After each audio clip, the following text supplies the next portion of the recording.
ما قلنا نبتدي الأول نفتح الإكسل شيت. نبتدي دلوقتي في الكورس ده أو في الليسون ده إن احنا نفهم ازاي بنحط الداتا على الإكسل.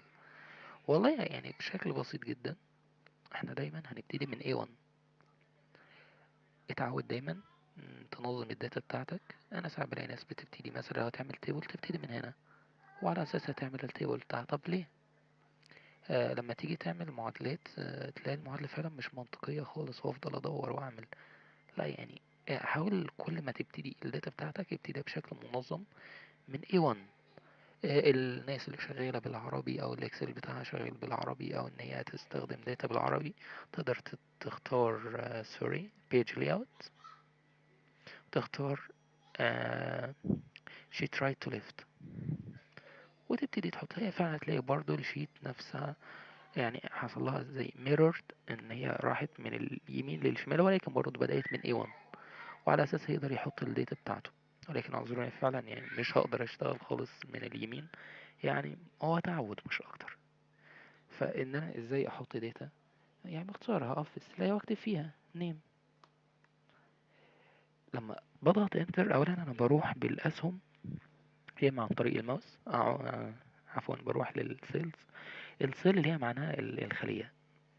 كل خلية بحطها سوري بحط فيها الماوس رقمها بيظهر هنا C2 D3. وقع في الكولم اللي هو D وفي الرو اللي هو 3. خلاص فده المحور بتاعها D3. تمام. انا بالانتر لما اضغط انتر بينزل الاوتوماتيك بينزل السيل اللي تحتها، انتر بينزل السيل اللي تحتها. او ان انا يعني اروح بالماوس سوري بالكيبورد عن طريق الاسهم، ان انا اضغط سهم لتحت او لفوق او لجنب او ان انا ارجع تاني. ان انا لما اضغط تاب التاب دايما بتروح لليمين، ولكن ده يعني التاب خلوها يعني دلوقتي لان التاب دي بتستخدم في التيبلز بشكل تاني. فان انا اول ما بضغط انتر اوتوماتيك بنزل لتحت. طيب انا محتاج ان انا دايما لما اضغط انتر ما اروحش لتحت، يعني انا الداتا بتاعتي متنظمه. انا محتاج يعني الاكشنز بتاعتي معظمها لما بكتب داتا محتاج اروح دايما على الجنب.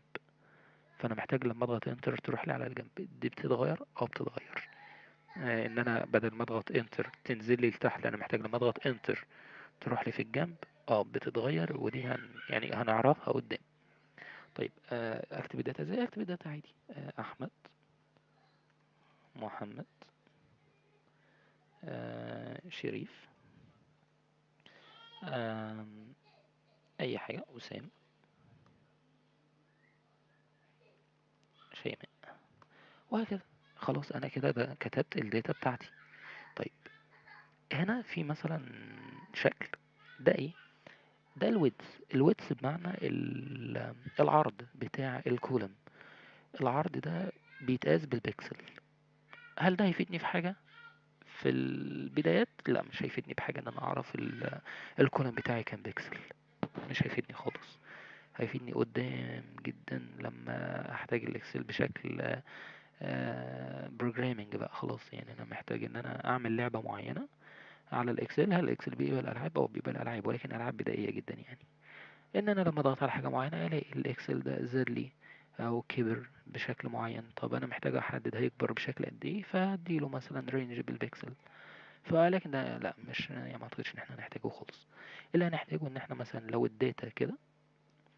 طيب هنكتب مثلا هنا value اي قيمة. طب الارقام بيبقى الارقام عادي 12 15 20 30 40. طيب هنا الاسم مش ظاهر. طب انا محتاج اوسع الكولم ده شوية. طب اوسعه ازاي؟ باختصار اقف على ان الماوس يبقى بالشكل اللي ظهر قدامكم ده. يعني الماوس كده باين على انه علامة بلس زائد. لما اقف فوق هنا الشكل بتاعه اتغير. اضغط كليك شمال واسحب يمين او شمال. اسحب لحد ما يوسع او يوسع الداتا على قد حجم النص اللي عندي. طيب انا محتاجه يبقى على قد حجم النص بالظبط. بضغط كليك يعني دبل كليك والشكل الماوس كده. طيب لو انا الداتا بتاعتي يعني خلوني ان انا ايه، اخدها كوبي واضغط بيست، اضغط بيست كنترول في، كنترول في. طبعا احنا يعني هنتعلم كل ده واحده واحده. كويس. انا الداتا بتاعتي كلها يعني محتاجه انها توسع، محتاج ان الويدث او العرض بتاع الكولم يوسع، فانا مضطر ان انا اجي هنا واوسع، واجي هنا واوسع، او ان انا اضغط دبل كليك. لا، انا ممكن اعمل سيلكت على كل الكولمز، واقف على اي واحد فيهم، على اي كولم، واضغط 2 كليك، دبل كليك، خلاص هو اوريدي وسعها لي على قد الرينج بالظبط، وعلى قد حجم النص بالظبط. يعني حتى لو النص ده بتاعي كبير جدا هيوسع. حاجة تانية برضو من ضمن التنسيق اللي بقول لكم ان انا فعلا بستخدمه بشكل ممل، لو انا محتاج ان الكولمز بتاعتي كلها تبقى حجم واحد، تبقى الويدث بتاعها شكل واحد، كل الفرق ان انا هحددهم، ويعني اطول، عذرا، يعني ان انا اكبر او اصغر. مجرد ان انا طالما حددتهم كلهم مع بعض، واصغر او اكبر الحجم اللي انا استخدمته في الكولم اللي انا ماسك فيه الويدث بتاع ده، على اساسها كله هيبقى نفس الويدث ده. خلاص اهو كله بقى نفس الويدث. طب كبرت، كله هيبقى نفس الويدث كبير. صغرت جدا، كله هيبقى نفس الويدث صغير. طب ضغطت دبل، ضغطت دبل، خلاص كله بقى يعني كل كولم بقى على قد بالظبط الشكل بتاعه، يعني على قد حجم الداتا اللي هو فيه. اللي اللاين اللي احنا شايفينه ماشي ده ظاهر، ده ظاهر لان ده الرينج اللي انا خدته كوبي. الرينج ده انا خدته كوبي، كليك يمين، كوبي. عشان كده هو بيفضل محدده، علشان يعني لو انا شغال في كذا حاجة، او شغال في شيت وسبتها ورحت عملت حاجة تانية، ارجع افتكر انا بعمل ايه، خلاص هيعرفك ان الرينج ده اللي انت خدته كوبي. وعلى اساسها بيكون فعلا في الشكل اللي هو داير حواليه ده ما اعتقدش يعني هو بادئ الاوبشن ده بدأ من اول اوفيس 13، ما كانش موجود قبل كده.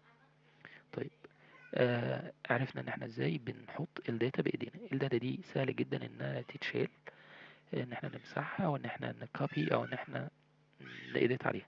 طب بنشيلها ازاي؟ بنضغط يعني بنحدد عادي خالص بالماوس، زي كأننا بنحدد ايكونز على الديسكتوب. لما احدد ايكونز بعمل ايه؟ كليك شمال واشد، خلاص انا كده حددت الايكونز. طب في الاكسل هكذا، كليك شمال، كل حاجة عندي بالشمال، زي اي حاجة في زي اي حاجة في الويندوز. خلاص هختار بالشمال. طب انا محتاج اشيلها، والله ممكن اضغط كلير كونتنت، كلير، او من الكيبورد بالداتا، سوري، بالزرار الخاص بديليت. طيب، انا شايف واللي انا بستخدمه دايما بستخدم الشورت كاتس بتاعت الاكسل. الشورت كاتس سهلة جدا، كتير جدا، تبقى شغالة على لابتوب وشغال بالبيد، فاللي هي انت طالما ايديك على الزراير استخدم الزرار. اسهل لما تروح للماوس، او اصغر لما تروح، اسهل لما تروح للباد ان انت تعمل الاكشن ده بيها. حتى الشكل الكيبورد لما تستخدم الشورت كاتس بتاعت الكيبورد بتحسس ان انت يعني لا مور بروفيشنال، يعني متحكم من الداتا بشكل اكبر. او هي فعلا يعني بتوفر مجهود كبير جدا. انا علشان كده رفعت لكم الليسته بكل الشورت كاتس الموجوده في الاكسل. هتلاقيها متقسمه على جزئين، جزء خاص بالشورت كات للاكسل، وجزء خاص بالشورت كات للفيجوال بيزك. زي ما قلنا الفيجوال بيزك يعني هنتطرق ليه، ولكن يعني بشكل صغير. انما ان انت تعرف فيجوال بيزك خاص بالاكسل، لا، دي محتاجه كورس منفصل، كورس كبير مش صغير. لان الفيجوال بيزك دي لغه برمجه، مش مستخدمه في الاكسل بس، لا، مستخدمه في كذا حاجه. انت ممكن تعمل برنامج كامل بالفيجوال بيزك زي اي لغه برمجه تانية. فاللي محتاج برضو والله له درايه بالفيجوال بيزك هيستخدمها، مش هيتخسر في حاجه.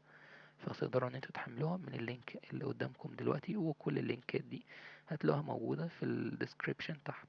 زي ما قلت انا كل حاجة بشتغلها هتلاقوا ليها اللينك بتاع الورك بوك اللي احنا شغالين عليه، بحيث ان احنا نستفيد بيه. طيب، ازاي ان انا ديليت الداتا؟ زي ما قلنا ممكن كليك يمين، كلير كونتنت، او ان انا اضغط بزرار الخاص بديليت. طيب، نوصل لحاجة تانية، حاجة برضو خاصة بان احنا ازاي نتعامل مع الداتا اللي موجودة في الشيت قدامنا. طيب نقل الداتا ازاي؟ ان انا انقل داتا موجودة في الاكسل. هل ان انا ممكن انقل داتا موجودة في فورك شيت وانقلها في فورك شيت تانية؟ باختصار يعني هي سهلة جدا. كليك يمين، كوبي، واروح على المكان التاني، كليك يمين، بيست، جاتلك نفس الشكل بتاعها، ما اتشالتش لان انا اوريدي خدتها كوبي.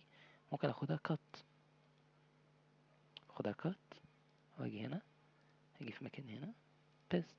لما اجي هنا مش هلاقيها موجودة لان انا اوريدي خلاص خدتها كات، زيها زي ما قلت لكم اي اوبشن موجود في الويندوز. يعني متهيألي معظمه كله هنلاقيه موجود في الاكسل او في اي برودكت خاص بمايكروسوفت، لان هو نفس اللوجيك نفس الاستراكشر اللي شغالين عليها. هناخد من هنا كات، اخد من هنا بيست. شكرا لكم.